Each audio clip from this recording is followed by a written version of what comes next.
So this is a really great solution if you don't have a garage or you just need some extra space. Welcome to the review. Today, you guys, we're doing a review of this 10 by 20 carport. This product was sent to us in return for our honest review. So Greg went to work setting this up. It does need assembly, obviously, but it really didn't take that long to put together. Take your time, read the instructions, which, by the way, were fairly easy to understand.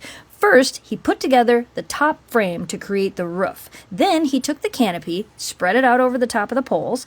Before lifting to the next set, he went inside underneath there and he used the ball grommets to fasten the canopy to the poles. Next was to put the bottom poles on. So like I said, doing it this way makes it so one person can assemble this. Of course, it's going to be faster if you have more than one person, but one person can do it.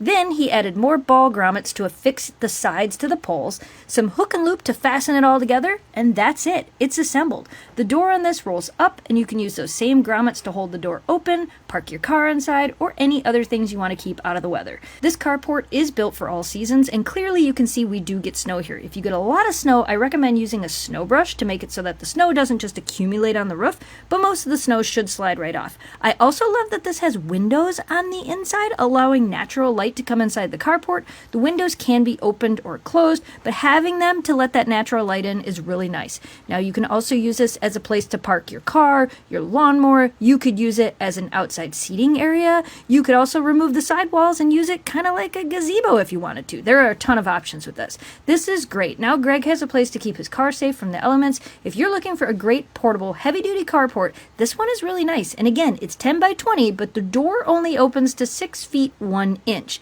So measure to make sure your car will fit inside. We recommend this.